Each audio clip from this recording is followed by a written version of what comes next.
গত 2-3 দিন আগে কোন মাহফিলে জানি ওই বাংলাদেশের টাকা লুট কইরা চুরি কইরা যে কানাডায় বাড়ি বানাইছে। তো আমি বলতেছিলাম যে 400 কোটি টাকা যে নেত্রীর ফিয়ন নিল, এগুলো তো মানুষের টাকা, এগুলো 18 কোটি মানুষের টাকা। এই কথা যখন বলছি, কোনা থেকে এক মুরব্বী খারে এক, হুজুর তাহলে আমারটা আমি ছাড়বো না। মানে ওই মুরব্বী এই দিন টের পাইছে যে টাকার হক উনারও আছে। যখন বললাম যে এগুলো তো মানুষের টাকা, মুরব্বী কে তাহলে আমারটা আমি ছাড়বো না, আর যে সারুক গা সারুক আমি ছাড়তাম। মানে হাসরের ময়দান আমি তার ধরবই। সুফিয়ান আস-সাউরি রাহিমাহুল্লাহ এই জন্য বলেছেন যে মানুষের সাথে লেনদেনে খুব সাবধান থাকবা। তাই মানুষের হক নষ্ট করে যদি মারা যান, তাহলে হতে পারে ওই লোকটার একটা অপরাধ যার সাথে আপনি করছেন, সে বলবার না আমি ক্ষমা করতে রাজি না, করবো না। তাহলে আপনাকে আপনার আমল নামার নেকি তাকে দিতেই হবে। গত 2-3 দিন আগে কোন মাহফিলে জানি ওই বাংলাদেশের টাকা লুট কইরা চুরি কইরা যে কানাডায় বাড়ি বানাইছে, বেগমপাড়া বানাইছে, ওই প্রসঙ্গে আলোচনা করছিলাম। করতে গিয়ে বললাম যে নেত্রী বলছে উনার ফিয়ন নাকি 400 কোটি টাকার মালিক। বলছেনি? আচ্ছা, এই টাকাটি কার? উনার নিজের না পাবলিকের? পাবলিকের না? 400 কোটি টাকা বেটা কামাইছিল। আর এত টাকা কি কামান যায় নাকি? এত সোজা নাকি? 400 কোটি কারোর যদি 500 টাকার নোট দিয়ে কয় গন তেমন 1-2 বছর 4 বছর লেগে যাবে। তা আমি ওয়াজের মাঝে বলতেছিলাম যে এই 400 কোটি টাকা শুধু 400 কোটি নয়, 10,000 কোটি টাকা চুরি করছে এমন লোক বাংলাদেশে আছে। এসালম গ্রুপ নিচে কত হাজার কোটি টাকা? 22,000, আরো বেশি। খবর বিভিন্নভাবে আসতেছে। কত ব্যাংক খালি করে ফেলছে, ইসলামী bank, Exim bank, Arafah bank, কত ব্যাংক খালি করে নিয়ে গেছে টাকা। তা আমি বলতেছিলাম যে 400 কোটি টাকা যে নেত্রীর ফিয়ন নিল, এগুলো তো মানুষের টাকা, এগুলো 18 কোটি মানুষের টাকা। এই কথা যখন বলছি, কোনা থেকে এক মুরব্বী খারে এক, হুজুর তাহলে আমারটা আমি ছাড়বো না। মানে ওই মুরব্বী এই দিন টের পাইছে যে টাকার হক উনারও আছে। যখন বললাম যে এগুলো তো মানুষের টাকা, মুরব্বী কে তাহলে আমারটা আমি ছাড়বো না, আর যে সারুক গা সারুক আমি ছাড়তাম। মানে হাসরের ময়দান আমি তার ধরবই। সুফিয়ান আস-সাউরি রাহিমাহুল্লাহ এই জন্য বলেছেন যে মানুষের সাথে লেনদেনে খুব সাবধান থাকবা। তো আজকের যে মাহফিলটা, এটা চাঁদপুর বাজার ব্যবসায়ী তাদের উদ্যোগে মাহফিল।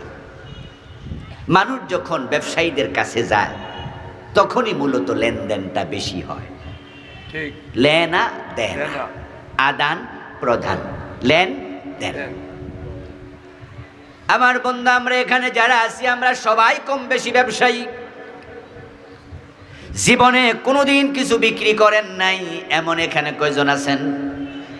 গাছের আম বেচছেন, লাউ বেচছেন, গরু বেচছেন, ছাগল বিক্রি করছেন, দুধ বিক্রি করছেন, জায়গা জমিন বেচছেন, বেচেন নাই? ডিম বেচছেন। এই যে ছোট পোলাপান আছে হেরাও ডিম 2-1টা বেচছে, মারে না কইয়া চুরি কইরা নিয়ে বেচে লাইছে। আমার বন্ধু, আমরা সকলে ব্যবসায়ী, কেউ কিনেছি কেউ বেচেছি। এখন এই যে লেনদেন আমরা সবাই করছি, এই লেনদেনের সময় আল্লাহর কথা মনে থাকে কয়জন মানুষের? দুনিয়ার মানুষগুলো লেনদেনের কারণে জাহান্নামে যাবে সবচেয়ে বেশি। রাসূলুল্লাহ সাল্লাল্লাহু আলাইহি ওয়াসাল্লাম আমাদেরকে আল্লাহর পক্ষ থেকে মেসেজ শোনাচ্ছেন। আল্লাহ বলছেন, ওয়াইলুল লিল মুতাফফিফিন, যারা ওজনে কম দেয় তারা ওয়াইল দোজকের অধিবাসী। যারা ওজনে কম দেয় তারা ওয়াইল দোজকের অধিবাসী। ওয়াইল কি? আল ওয়াইলু ওয়াদিন ফি জাহান্নাম, এটা জাহান্নামের একটি গর্ত, একটি উপত্যকা। ইহাবি ফিহিল কাফিরু 40 খরিফা ক্বাবলা আন ইয়াবলাগা কারাব। এই গর্ত এত গভীর হবে, জাহান্নামীকে যখন ফেলে দেয়া হবে তলায় যেতে 40 বছর লাগবে। প্রিয় নবীজি সাল্লাল্লাহু আলাইহি ওয়াসাল্লাম একদিন একটা খুলি দেখলেন, খুলি, পুরান কবর, মাথার খুলি দেখা যায়। আল্লাহর হাবিব খুলিটাকে ইঙ্গিত করে বললেন, শোনো, এই খুলির মতো এক টুকরো সীসা যদি আকাশের উপর থেকে জমিনের দিকে ছেড়ে দেয়া হয়, সন্ধ্যা হওয়ার আগে জমিনে চলে আসবে। যদিও জমিন থেকে আকাশের দূরত্ব 500 বছরের রাস্তা। সুবহানাল্লাহ। এই সীসা যদি আকাশ থেকে জমিনে ছেড়ে দেয়া হয়, তলায় আসতে জমিনে আসতে লাগবে সন্ধ্যা পর্যন্ত সময়। কিন্তু ওই জাহান্নামের ওয়াইল নামক জায়গায় যদি এই সীসা ছেড়ে দেয়া হয়, তলায় যেতে 40 বছর লাগবে। তাহলে আকাশ থেকে জমিন কত দূরে, আর ওয়াইল জাহান্নামের গর্ত কত গভীর। যারা ওজনে কম দেয় তার ব্যাখ্যা কি? আল্লাযীনা ইযা কাতালু আলান নাসি ইস্তাওফুন ওয়া ইযা কালুহুম আও ওয়াজানুহুম ইউখসিরুন। আল্লাহ তাআলা এবার ব্যাখ্যা করেন, ওজনে কম দেয়া মানে হলো আনতে বেশি আনে, দেয়ার সময় বেশি দিতে রাজি না, কম দিয়া খুশি। আপনি যখন কিছু কিনেন, কেনার সময় বেশি আনার একটা মনোভাব আপনার ভিতরে আছে কি? যদি থাকে, আপনি সেখানকার অধিবাসী। আচ্ছা, আপনি 1 কেজি গোস্ত কিনলেন, তো আপনি 1 কেজির বেশি চাইবেন কেন? কিনছেন তো 1 কেজি। যদি আপনি আনার সময় বেশি আনবেন, দেওয়ার সময় কম দেবেন, এই মানসিকতার সম্পন্ন লোক হন, তাহলে কোরআনে আল্লাহ বলে তোমার অবস্থান জান্নাতে নয়, তুমি ওয়াইল দোজখের অধিবাসী। এখন বাংলাদেশি যত ব্যবসায়ী আছে ওজনে কম দেয় না, 100তে 100% ঠিক দেয়, এমন ব্যবসায়ী 100 জনের মাঝে কয়জন পাবেন? কম, খুব কম। 5 জন 7 জন খুঁজে বের করা কঠিন। বরং আমরা যেন সবাই প্রত্যেকে নিজের জায়গায় প্যাঁচ লাগাইয়া দিই, আমরা ওজনে কম দিয়ে খুশি হই। আল্লামা সাইদি রাহেমাহুল্লাহ একটা ওয়াজে বলছিল যে কমলা কিনছে 1 ডজন, এবার 1 ডজন কমলা দেন, দোকানদার দিছে গয়না দেখে 11টা। তো জিজ্ঞাসা করলো, কিরে ভাই 1 ডজন কিনলাম, 12টা হবে 11টা? বলে, হুজুর মাথা ঠিক নাই। তাহলে 13টা দিলা না কেন? এত খারাপ হয় নাই, একটা কম দিছে, সমস্যা কি? মাথা ঠিক নাই। মাথা ব্যাটিক হলে 13টা দিতা, কোন এত খারাপ হয় নাই। আমরা সবাই নিজের স্বার্থকে প্রাধান্য দেই, আরেকজনকে ঠকাতে গিয়ে দেরি করি না। আপনি রড কিনবেন, আপনি বালি কিনবেন, আপনি লবণ কিনবেন, আপনি চাল কিনবেন, ডাল কিনবেন, যদি আপনি দাঁড়ায়া না থাকেন, আপনি ঠিকঠাক মতো হিসাব না নেন, তাহলে দেখবেন 100 জনের মাঝে 98 জন আপনাকে ঠকাই দেবে। ঠিক। লেনদেনের ব্যাপারে সাবধান হবেন। ব্যবসা করতে গেলেন, মানুষকে ঠকায়া নিজের লাভকে প্রাধান্য দিলেন। এই যে মানুষকে ঠকায়া কিছু কম দিলেন, আসলে তো কম দেওয়ার সুযোগ নাই। কারণ যতটুকু কম দিলেন, এটা যে কিনেছে সে জানে না, কিন্তু আসমানের মালিক সব জানে। তিনি বলছেন, কুল্লা শাইইন আহসাইনাহু কিতাবা, আমি সব কিছু কিতাবের মাঝে লিখে রাখি। আপনাকে আমি বলছি, দোস্ত ভাই, এই ব্যবসায়ী আঙ্কেল আমার 1 কেজি গোস্ত দেন। 1 কেজি গোস্ত কত? 1 কেজি মাছ কত? উনি বলল যে 1 কেজি গোস্তর দাম 650 টাকা। আমি কিন্তু 1 পয়সা কম দেই নাই, 650 টাকা দিয়েছি। 650 দিয়ে আমি বুঝালাম যে আমি 1 কেজি পাওয়ার মালিক, আপনি 650 টাকার মালিক। উনি যদি আমারে 50 গ্রাম কম দেয়, তাহলে 50 গ্রামকে আমি পানা থাকলাম না? আল্লাহ বলা, আমি এটা লিখে রাখি। সুবহানাল্লাহ। উনি যে আমার 50 গ্রাম কম দিছে, আমি তো আর এটা বাড়িতে না মাপমো না, আর এটা নিয়ে আমার মাথা হেডেকও নাই। আমি কইছি দিছে যে বাড়িতে রান্না করে খাইছি। হাসরের দিন আল্লাহ তাআলা আমাকে জানাইয়া দেব, আবুল কালাম আজাদ বাশার, তুমি ওনার কাছে 50 গ্রাম পানা আসো। এই জন্য আল্লাহকে বলে আলাইসাল্লাহু বিআহকামিল হাকিমিন, তিনি সব বিচারকের সেরা বিচারক। প্রিয় নবীজি সাল্লাল্লাহু আলাইহি ওয়াসাল্লাম বলেন তো সাহাবাদেরকে বলতেছো, আমার সাহাবারা বলো তো, কিয়ামতের দিন সবচেয়ে কাঙ্গাল হবে কে? মুফলিসকে মান হুয়াল মুফলিস। সাহাবারা বলি ইয়া রাসূলুল্লাহ, যার টাকা পয়সা নাই তাকে তো আমরা কাঙ্গাল দরিদ্র মুফলিস মনে করি। প্রিয় নবী বলছেন, না আমি সেটা বুঝাই নাই, আমি বুঝালাম এমন কিছু মানুষ আল্লাহর সামনে হাজির হবে যাদের পাহাড় পরিমাণ নেক ছিল, নামাজ পড়ছে, রোজা রাখছে, হজ করছে, যাকাত দিছে, দান করছে, সাদাকা করছে, মায়ের খেদমত, বাবার খেদমত কোনোটাই বাদ দেয় নাই, অনেক বড় ইবাদতকারী ছিল, অনেক পাহাড় উঁচু পরিমাণ সওয়াব নিয়ে আল্লাহর সামনে গেছে, কিন্তু তার কাছে মানুষের পাওনাও আছে, ফাইল আটকাইয়া ঘোষ খাইছে। অফিসের মাঝে সরকার আপনাকে চাকরি দিছে, আপনার কাম হলো এই ফর্মুলার ভিত্তিতে মানুষ কাগজপত্র জমা দেবে, আপনি সিগনেচার করলে এটা উপরের টেবিলে যাবে, উনি আবার কাগজপত্র দেখবে সব অ্যাকুরেট আছে, সিগনেচার করলে ফাইনাল হবে, তারপরে উনি উনার ব্যবসায়ের টাকা, উনার লেনদেনের টাকা, উনার পেনশনের টাকা, যে যা পাবে সরকার তাকে টাকা দেবে। আপনার দায়িত্ব কাগজপত্র দেখে দেয়া, আপনি অফিসার, সরকার আপনাকে জন্য মাসে 50,000 বেতন দেয়, কিন্তু আপনি দেখলেন কাগজপত্র সব ঠিক কিন্তু ফাইলে সিগনেচার করেন না। এখন পেনশন পাওয়ার জন্য স্কুলের টিচার যায় বলতেছে, স্যার আমার তো কাগজপত্র জমা দিয়েছি 6 মাস হয়ে গেছে, স্যার ফাইলটা তো আপনার টেবিলে, আপনি একটু কাগজপত্র দেখে একটু সিগনেচার দিলে তো আমি টাকাটা পাই। অফিসার কয়, টাকা আপনি ফাইলেন, আমার লাভ কি? ঠিক। এই যে আমি সিগনেচার দিলেই আপনি 2 মাস পরে 3 মাস পরে 50 লাখ পেয়ে যাবেন, আমার লাভটা কি? আমি কি পাইলাম? বলে, স্যার আপনারে বেতন দেয় না সরকার? রাহেন মিয়া আছে বেতন, এই বেতনে সংসার চলে। এখন আপনি যদি 1 লাখ আমারে দেন তাহলে আমি সিগনেচার করব। ঘোষণা দিলে ফাইলে সাইন হবে না, তাই 1 লাখ টাকা উনি দিতে বাধ্য।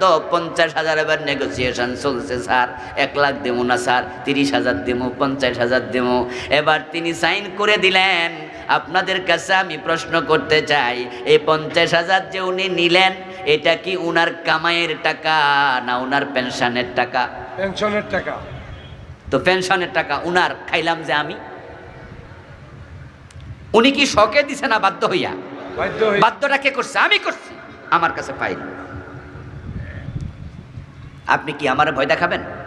বলবেন যে হুজুর আপনি ঘোষ খান, স্যার তাহলে আমি কিন্তু উপরে বিচার দেব। মুস্কি হাসি দিয়ে বলবে, আমি কি একা খাই, ওখানেও 5% দিই। ঠিক। তা আপনি পারলে বিচার দেন গা। এখন আপনি যদি চুপ থাকেন, আপনি টাকা দিবেন না, আপনারটা 6 মাস না 6 বছর ঘুরবে, আপনি পেনশন পাবেন না। নিজের হক আপনি বাধ্য হয়ে যে 20,000 দিলেন, আল্লাহ বলে কুল্লা শাইইন আহসাইনাহু কিতাবা, তুমি ভুলে যাবে, তুমি মরে যাবে, তুমি চলে যাবে, তুমি পচে যাবে, তুমি গলে যাবে, আমি আল্লাহ ভুলি না, আমি সব লিখে রাখি। ঠিক। ওই যে আপনি 1000 গ্রাম দেবেন, 1 কেজি দিচ্ছেন 900 গ্রাম, 100 গ্রাম আমি পানাম, আল্লাহ বলে আমি লিখে রাখবো। কিয়ামতের দিন ওই ব্যক্তি বলবে, ওই ব্যক্তিকে বলবে তোমার কাছে সে পানা আছে, এখন তার 100 টাকা ফিরে দাও, 50 টাকা ফিরে দাও, 20,000 10,000 যা নিছো ফিরে দাও। কিন্তু সেখানে তো সাথে করে টাকা কেউ নেয় না, মাটির নিচে কাগজের টাকা চলে না। তখন সে বলবে, আল্লাহ আমি কোত্থেকে টাকা ফিরে দেব, টাকা তো নাই। সময়ও কম, কথা অনেক বেশি। আমি আমার একটা জায়গা ভরাট করার জন্য মাটিওয়ালার কাছে গেলাম, মাটি কিনবো। যাওয়ার পর উনি বলছে, হুজুর আমার 2 ছেলে হেফজখানায় পড়ে। হুজুর আপনারা তো আমি চিনি, আমিও ইসলামওয়ালা, দাঁড়িয়ে আছে ওনার সুন্দর দাবি, 5 ওয়াক্ত নামাজ পড়ি, আমার থেকে মাটিটা নেন, আমি কিন্তু 2 টাকা কমে দিতে পারবো না, ঠিক এই রেটে দেব, তবে হুজুর আমি যা মাটি কথা তাই দেব, কম দেব না। তা আমি জিজ্ঞাসা করলাম, তো মাটি কম দেবেন কেমনে? বলে হুজুর কোন কি, 1 গাড়ির মাঝে 200 ফিটও ধরে, আবার 150 ফিটও ধরে, আমি 150 ফিট কইয়া 100 ফিট দিয়ে দেবো, আপনি বুঝতে পারবেন না। আমি বললাম এমন ব্যবসা হয়? বলো হুজুর 100-র মাঝে 99 জনই ব্যবসা করে। ঠিক। তখন আমি বললাম, ভাই শোনেন, এই যে বেটা আমারে 150 ফিট কইয়া 130 ফিট দেবে, বাকি 20 ফিট হে আমারে দেবে না, একদিন দিতেই হবে, তবে যেদিন দেওয়ার জন্য কোনো পকেটে টাকা থাকবে না। প্রিয় নবীজি বলছেন যে পাওনাদার আছে, আল্লাহ বলবে দে তার টাকা ফিরাইয়া। দিতে পারবে না ফিরিয়ে, আল্লাহ বলবে আমল নামা থেকে সওয়াব দিয়ে দাও। সওয়াব দিতে থাকবে, পানাদারের অভাব নাই। নিজের বাপ মরে গেছে, মা মরে গেছে 5 বছর 7 বছর আগে, বোনের জমি এখনো দেন নাই, এমন ভাই 2-4 জন আজকের মাহফিল আছে। এই অবস্থায় মরে যাবেন, বোনকে জমি দিয়ে যান নাই। হাসরের দিন বোন বলবে আল্লাহ আমি জমি পাওনা ছিলাম সেটা আপনি আদায় করে দেন। আল্লাহ বলবে এই নামাজি, তোমার বোন যে জমিটা তোমার কাছে পানা ছিল সেটার মূল্য 10 লাখ টাকা, তুমি তার 10 লাখ টাকা ফিরিয়ে দাও। বলবেন আল্লাহ টাকা তো নাই। আল্লাহ বলবেন 10 লাখ টাকা মসজিদ মাদ্রাসায় দান করলে যে পরিমাণ সওয়াব হতো, ওই পরিমাণ সওয়াব তোমার আমলনামা থেকে আজকে দিয়ে দাও। এইভাবে যার কাছে যা মানুষ পানা আছে সব আল্লাহ সেদিন কড়ায় গন্ডায় হিসাব করে করে অন্যকে আদায় করে দেবেন, আপনাকে সেদিন দিতে বাধ্য করা হবে। প্রিয় নবীজি বলছেন এবার রেজাল্ট কি?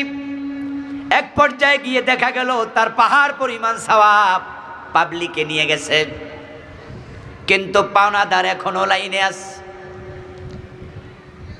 এ চাঁদপুর বাজারে আজ থেকে 10 বছর আগে ব্যবসা ধরছে, 10 বছর লাগাতার ব্যবসা করছে, আরো 15 বছর বেঁচে থাকলে 25 বছর ব্যবসা করে মারা যাবে। যেদিন থেকে ব্যবসা শুরু করছে ওই দিন থেকে মানুষ ঠকানো শুরু করছে, ওজনে কম দিছে, মালে বেজাল দিছে, মানুষ ঠকাইছে, 2 নাম্বারে 1 নাম্বার কইয়া বেচা লাইছে। এমন ব্যবসায়ী 2-4 জন আছে না এই দেশে? আছে। এই বাজারে 2-1 জন নাই? এ 25 বছরে হিসাব করেন কত হাজার মানুষ তার কাছে টাকা পাওনা হয়েছে। এখন যদি সব পাবলিক লাইনে খাড়ায় আমল নামা সওয়াব থাকবো তো? আর রাসূলুল্লাহ বলে সব সওয়াব শেষ, কিন্তু পানাদার তো যায় নাই। এবার আল্লাহ তাআলা বলবেন এই মিয়া, তোমার কাছে যে মানুষ এখনো পাওনা আছে তার টাকা দেও। বলবে আল্লাহ টাকা নাই, তো সওয়াব দাও। আল্লাহ বলবে আল্লাহ সওয়াব তো নাই। এবার আল্লাহ তাআলা বলবেন তাদের গুনাহ ওই পরিমাণ তোমার আমল নামায় দেয়া হলো। এবার অন্যের গুনাহ কাঁধে নিয়া তারপরে এবার আল্লাহ বলবে যা তুই দুজকে চলে যা। এবার বলুন দোস্ত এই লোকটা ধনী না কাঙ্গাল? আমার রাসূল বলেন এই মানুষগুলো হলো আখিরাতের কাঙ্গাল, যারা পরের হক নষ্ট করেছে। তা আপনারা যারা মানুষকে ঠকাচ্ছেন, ওজনে কম দিয়া, মালে বেজাল দিয়া, প্রতারণা করে, মানুষের জমি দখল করে, জাল দলিল করে, ঠেল্লা জমি বাঁকা করে আলা, এমন লোক আসেনি? আছে। কোপ দে জোরে আল্লাহু আকবার কইয়া মারে। এক ভিডিও দেখলাম কয়দিন আগে, ফেসবুকে কেটা দিছে, মুরব্বী ফজরের নামাজ পড়ে গেছে, টুপিটা খোলে নাই, কিন্তু গোসলেংডে দিয়া লাইছে আর কি। অনেকে টুপি মাথার দিয়া গোসলেংডে দিয়া লাই। টুপি মাথার দেয়া কি ফরজ না সুন্নাহ? আর হাঁটু ডেকে রাখা কি? এই বলেন, হাঁটু ডেকে রাখা কি?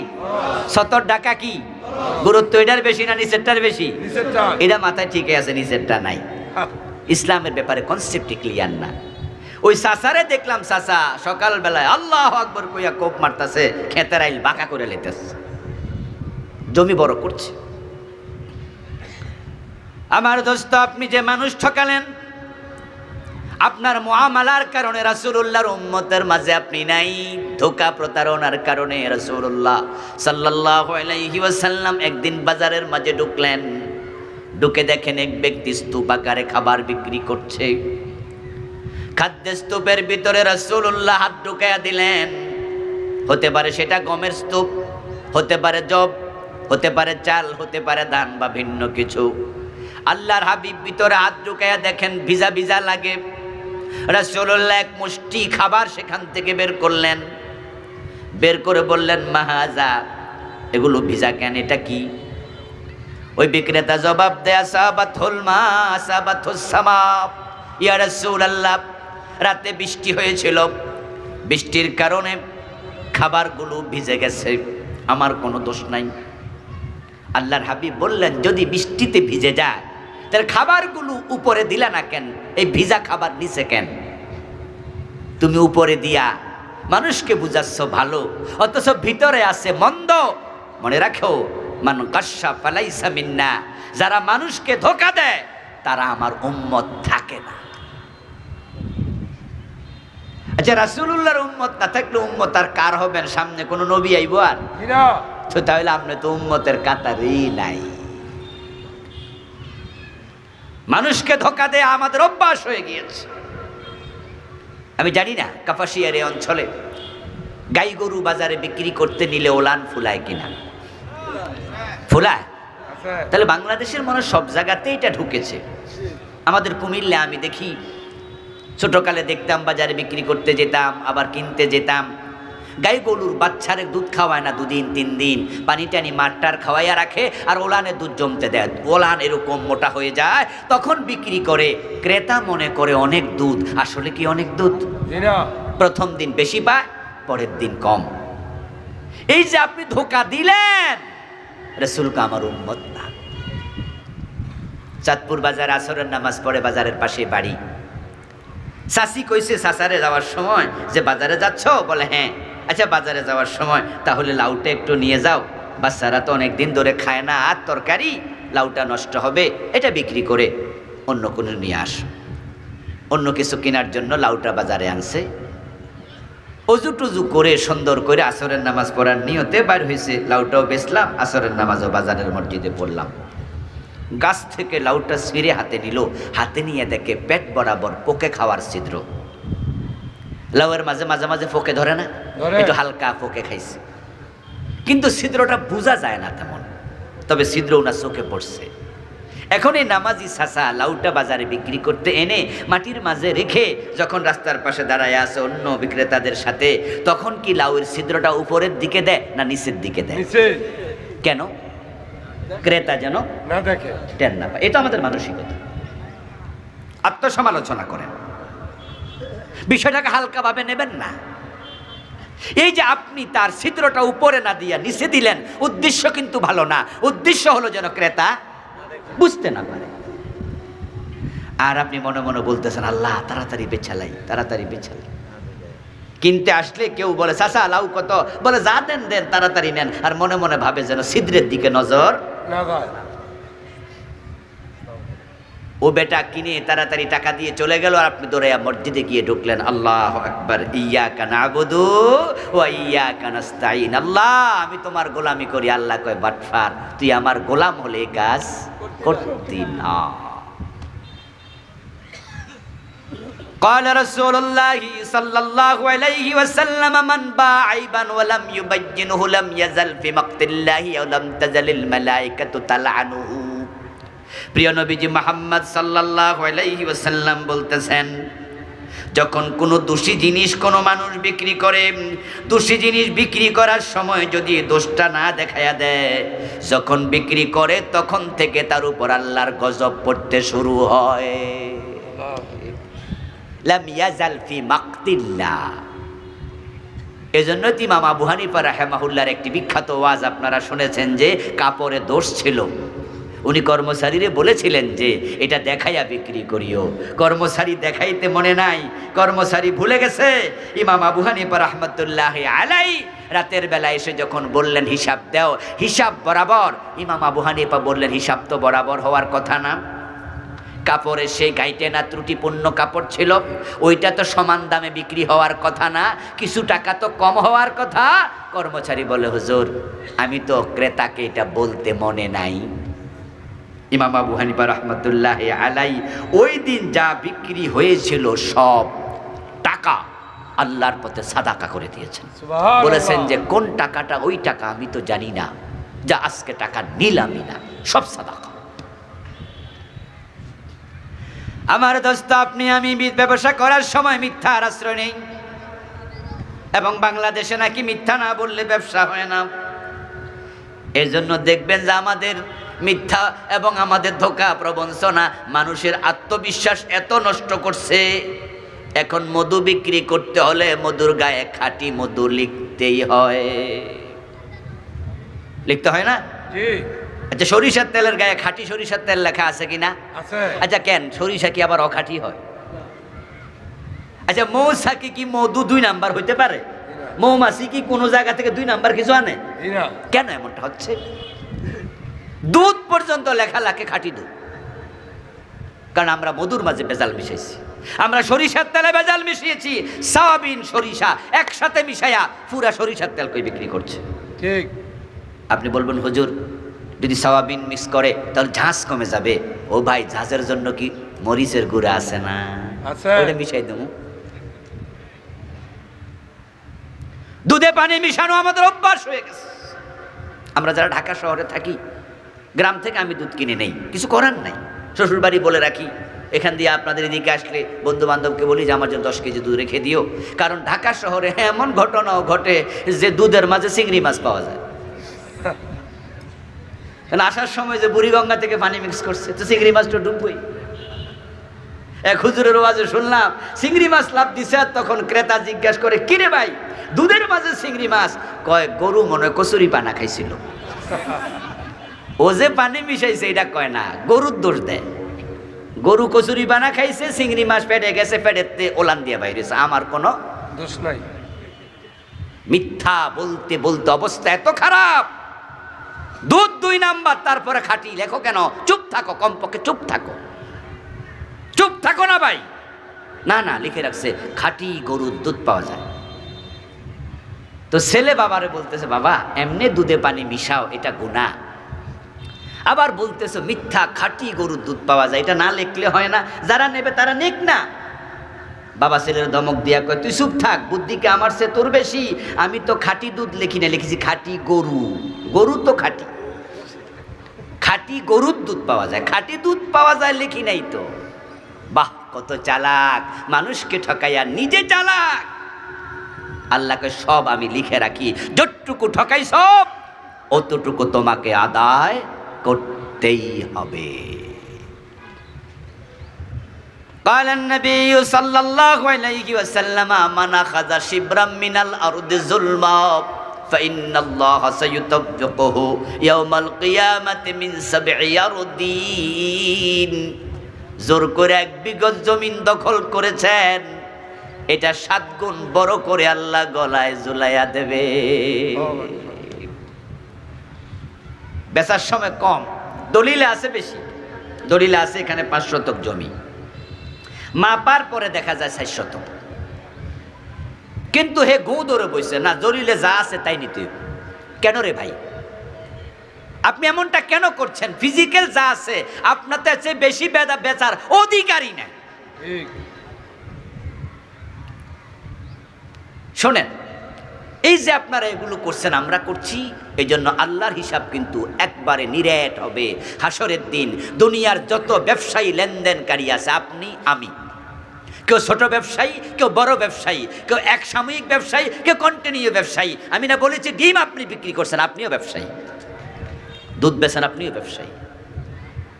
হাসরের ময়দানে আল্লাহ তাআলা সব ব্যবসায়ীকে পাপিষ্ঠের কাতারে দাঁড় করাবে একবারে শুরুতে। قال رسول الله صلى الله عليه وسلم التجار يحشرون يوم القيامة فجارا إلا من اتقى وصدق وبر। আল্লাহর হাবিব বলছেন আল্লাহ তাআলা ফেরেশতাদেরকে বলবেন দুনিয়ায় যারা বেচাকেনা করছে এমন প্রত্যেকটা লোক ব্যবসায়ীকে পাপিষ্ঠের কাতারে দাঁড় করাও। ফেরেশতা তোমরা চারপাশে গোল হইয়া দাঁড়াও, সব ব্যবসায়ীকে পাপিষ্ঠের কাতারে দাঁড় করানো হবে। তারপরে আল্লাহ বলবেন 3টা ক্রাইটেরিয়া দেখে তাদেরকে বের করো। ইল্লা মানিত্তাকা, যে ব্যক্তি ব্যবসা করতে যায় আল্লাহরে ভয় করছে তাকে বের করে নিয়ে আসো। ওয়াসাদাকা, যে সত্য কথা বলেছে, কোনোদিন মিথ্যা কথা বলে বেচা কেনা করে নাই, তাকে বের করে আনো। ওয়াবাররা, যে কল্যাণমুখী ছিল, পরোপকারী ছিল, মানুষের ক্ষতি করে ব্যবসা করে নাই, তাকে নিয়ে আসো। এই 3 গুণ দেখে দেখে বের করে এবার আল্লাহ বলবেন তাদেরকে নবী এবং সিদ্দিকদের সাথে হাসরের মাঠে তোলো। আজান কয়টায়? 4টায় আজান দিয়ে দেবেন। ও তাহলে 4:15 জামাত। না আজানের সময় যদি হয়ে যায় তাহলে আমরা আলোচনা হয়ে গেছে, সময় আর 1-2 মিনিট আছে। আমরা আজকের মতো আলোচনা এখানে শেষ করতে চাই। আমরা মুআমালায় আমরা সতর্ক হব। রাজি আছেন তো ইনশাআল্লাহ? ইনশাআল্লাহ। লেনদেনে মানুষকে ঠকাবো না। আপনি ঠকাবেন না, আল্লাহ আপনারে ঠকাবে না। আপনি ঠকাবেন, আল্লাহ আপনাকেও ঠকাবে। প্রিয় ভাইয়েরা, আমরা দোয়া করে বিদায় নিতে চাই। আমার লেখা স্টেজে 8টা বই আছে, এগুলো এখানে আছে, বিক্রি হবে আমার গাড়িতে ড্রাইভার সাহেবের কাছে। সর্বশেষ এটা লিখেছি এই মাসে আসছে, যেমন ছিলেন প্রিয় রাসূল সাল্লাল্লাহু আলাইহি ওয়াসাল্লাম। এই বইটি 280 পৃষ্ঠা, রাসূলুল্লাহ চেহারা, সুরত, চরিত্র সব লিখেছি। শিরকের উপরে আছে, বেদাতের উপরে আছে, সালাতের উপরে, পরকালের উপরে বিভিন্ন বিষয় লিখেছি। আপনারা ড্রাইভার সাহেব থেকে গাড়িতে থেকে বইগুলো নেবেন আহ্বান করছি। সভাপতি সাহেবের কোনো কথা আসেনি? তাহলে আমরা দোয়া করে দেই। আল্লাহুম্মা আমিন। আল্লাহুম্মা আমিন। আল্লাহুম্মা আনতাস সালাম ওয়া মিনকাস সালাম, তাবারাকতা ইয়া যাল জালালি ওয়াল ইকরাম। রব্বানা যালামনা আনফুসানা ওয়া ইল্লাম তাগফির লানা ওয়া তারহামনা লানাকুনান্না মিনাল খাসিরিন। আমিন। রব্বানা আতিনা ফিদ দুনিয়া হাসানাহ وفي الآخرة حسنة وقنا عذاب النار آمين. رب ارحمهما كما ربياني صغيرا آمين. اي رب العالمين আজকের মাহফিল কবুল করে নাও। آمين. আমরা যারা এসেছি আমাদের জীবনের গুনাহগুলো maaf করে দাও। آمين. আমাদের সালাম তোমার বন্ধুর কবর মোবারক মদিনা মুনাব্বারায় পৌঁছায়া দাও। آمين. এ আল্লাহ, আমাদের মনের নেক আশাগুলো পূর্ণ করে দাও। আমিন। আমাদের বিপদ মুসিবত দূর করে দাও। আজকের মাহফিলের সভাপতি সাহেবের নেক হায়াত দারাজ করে দাও। প্রধান অতিথি, বিশেষ অতিথিবৃন্দ সকলকে দ্বীনের জন্য কবুল করে নাও। এ আল্লাহ, মাহফিলের জন্য যারা টাকা পয়সা বুদ্ধি পরামর্শ দিলেন সবার সব খেদমত কবুল করে নাও। চাঁদপুর বাজার ব্যবসায়ী ভাইদের ব্যবসায় বরকত দিয়ে দাও। বিপদ মুসিবত থেকে হেফাজত করে দাও। আমাদের সকলকে হকের উপরে থেকে ব্যবসা বাণিজ্য করার তৌফিক দিয়ে দাও। বাংলার জমিনকে কোরআনের জন্য কবুল করে নাও। আমিন। সাল্লি ওয়া সাল্লিম ওয়া বারিক আলা নাবিয়িনা মুহাম্মদ ওয়া আলিহি ওয়া আসহাবিহি আজমাইন। سبحان ربك رب العزة عما يصفون وسلام على المرسلين والحمد لله رب العالمين والسلام عليكم ورحمة الله. سبحانك اللهم وبحمدك أشهد أن لا إله إلا أنت.